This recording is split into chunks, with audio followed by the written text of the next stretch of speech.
నటి అనసూయ మళ్లీ రచ్చకెక్కారు. Social media వ్యతిరేకల మీద నిప్పులు కక్కి ట్రెండింగ్లోకి వచ్చేశారు. ట్రోలర్ల సొసైటీని సంస్కరించడానికి ఎందాకైనా వెళ్తానని శపథం చేస్తున్నారు.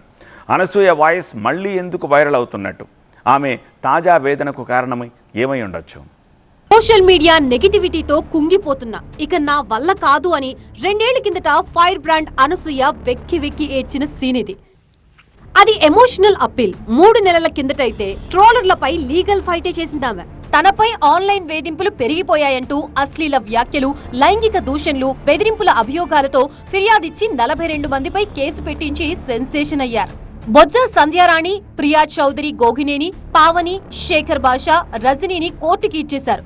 కట్ చేస్తే అనసూయ చుట్టూ సోషల్ మీడియాలో ఇంకో చిచ్చు. ఇంగ్లీష్ భాషలో తనకి నచ్చని ఒకే ఒక్క పదం ఆంటీ అని చెప్పకనే చెప్పే ఫైర్ బ్రాండ్ అనసూయకు మళ్లీ ఆంటీ సౌండే గుచ్చుకుంది.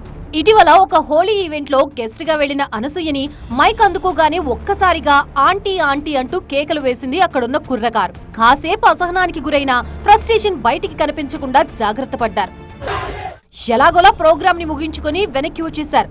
ఈలోగా అనసూయ ఆంటీ వీడియో సోషల్ మీడియాలో వైరల్ అయింది. రకరకాల రియాక్షన్స్ తో కమెంట్ బాక్స్ నిండిపోయింది. కొందరైతే రీల్స్ చేసి నెట్లో వదిలారు. గతంలో కూడా అనసూయని సోషల్ మీడియాలో ఆంటీ అని సంబోధించడం పెద్ద రచ్చకే దారితీసింది.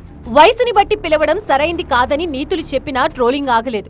ఇప్పుడు అదే ఆంటీ సౌండ్ డైరెక్ట్ గా వినాల్సి రావడం అనసూయని ఇబ్బంది పెట్టినట్లుంది. తప్పు చేసే వారిని వదిలేసి దాన్ని ఎదిరించే వారిని టార్గెట్ చేస్తారా అని అనసూయ పెట్టిన స్టేటస్ ట్రెండ్ అవుతుంది. ఇప్పుడు ఇతరుల బాధలో కూడా వినోదాన్ని వెతికే వాళ్ళని సమాజం ఊరికే వదిలిపెట్టదు. విమర్శల్ని తట్టుకునే ధైర్యమే నన్ను నడిపిస్తోంది.